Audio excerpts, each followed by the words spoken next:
Message aux fidèles laïcs et aux familles chrétiennes. Dans le monde, vous aurez à souffrir, mais courage. Moi, je suis vainqueur du monde. Jean chapitre 16, verset 33. Chers fils et filles en Jésus, depuis plus de 2 mois, nous ne célébrons plus dans nos églises comme d'habitude. Nos assemblées liturgiques ont changé leurs lieux ordinaires. Mais comme la première église à l'âge apostolique, jusqu'au 13 juin 313, où l'empereur Constantin publia l'édit de Milan, la famille chrétienne a été l'église domestique et un sanctuaire de vie. Aujourd'hui encore, notre Seigneur Jésus-Christ continue d'être d'une manière spéciale au cœur de chaque famille en ce temps de pandémie et aussi à travers les célébrations vécues grâce aux médias. En effet, grâce aux messes célébrées et auxquelles vous participez à travers les médias et les réseaux sociaux, vous recevez les mêmes grâces en ce temps extraordinaire qui passera et laissera à nouveau la place à nos célébrations dans leur forme ordinaire dans nos églises et chapelles. Je voudrais donc vous dire 3 choses. 1. N'ayez pas peur. Soyez courageux et suivez les indications de l'Église pour ce temps. Jésus nous dit « J'ai vaincu le monde ». Faites de vos familles et de vos maisons ou communautés de véritables cénacles par la prière, la méditation de la parole de Dieu, l'adoration dans le cœur à cœur avec le Seigneur. Les célébrations eucharistiques sur les médias vécues avec foi, attention, profondeur et qui se terminent par la communion spirituelle vous ouvrent à la vie de Dieu.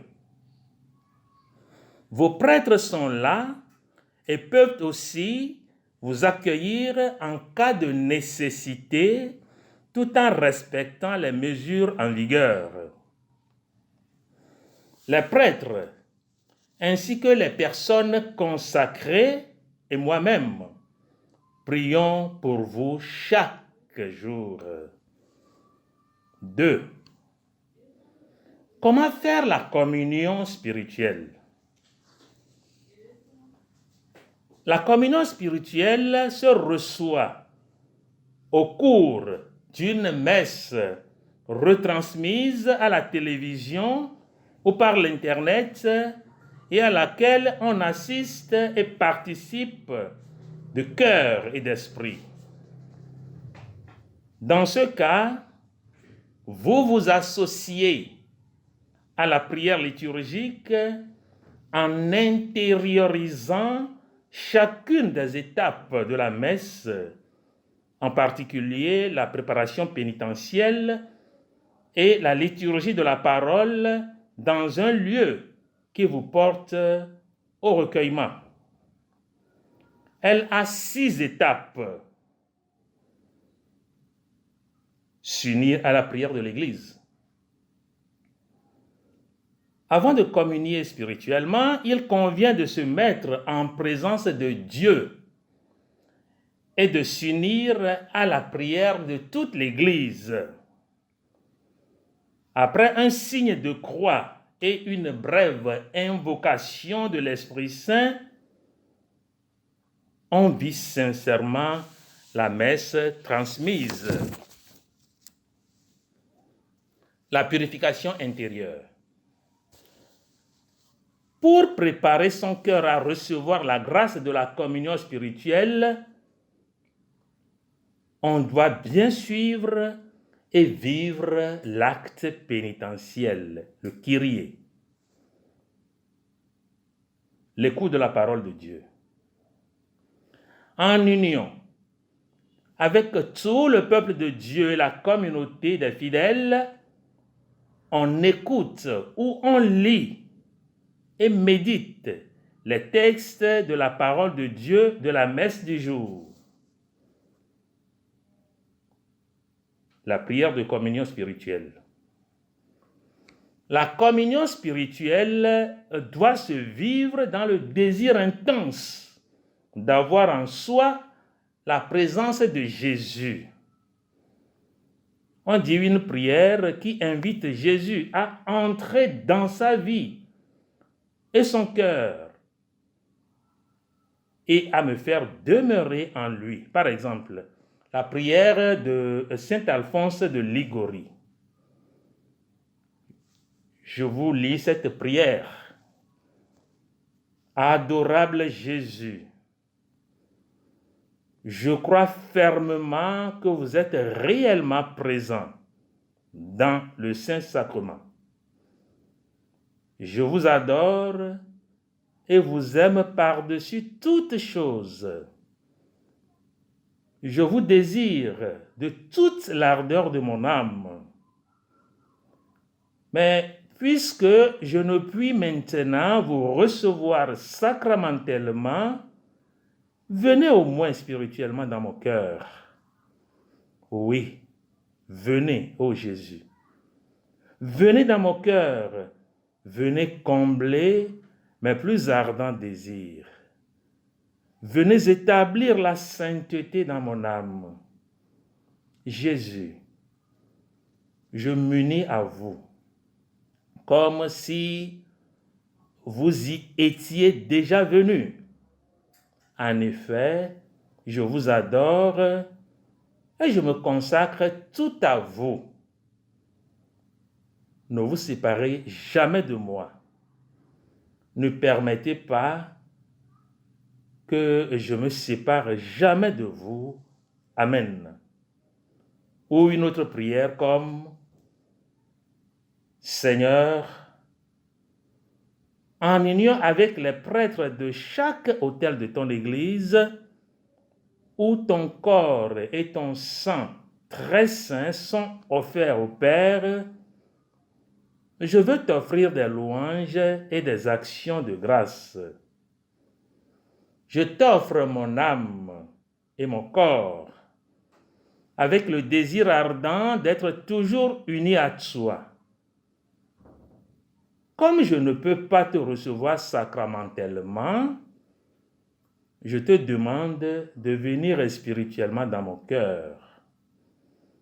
Je me joins à toi et t'embrasse avec toute l'affection de mon âme. Que rien ne me sépare de toi et que je vive et meure dans ton amour. Amen. L'action de grâce et l'envoi. Le temps d'action de grâce est le temps qui, à la messe, nous fait passer de la communion sacramentelle à la communion spirituelle. Étant directement dans le moment de la communion spirituelle, nous pouvons rendre grâce en nous unissant à nouveau à la prière de l'Église dans un cœur à cœur avec Jésus. La protection de Marie. Il est bon d'achever ce temps de communion spirituelle par une prière avec la Vierge Marie. Plusieurs prières ou chants à Marie sont valables. Le troisième point, laissez-vous réconcilier. Ce temps de quasi-confinement est un moment de grâce où Dieu nous appelle à nous réconcilier avec nous-mêmes afin de pouvoir nous réconcilier avec les membres de nos familles et avec Dieu. Faisons donc de ce temps un moment favorable pour renouveler la qualité spirituelle et humaine de nos relations, surtout entre époux et épouses. Saint Paul nous dit, nous sommes donc les ambassadeurs du Christ, et par nous, c'est Dieu lui-même qui lance un appel. Nous vous le demandons au nom du Christ. Laissez-vous réconcilier avec Dieu. 2 Corinthiens 5, 20. Courage et confiance.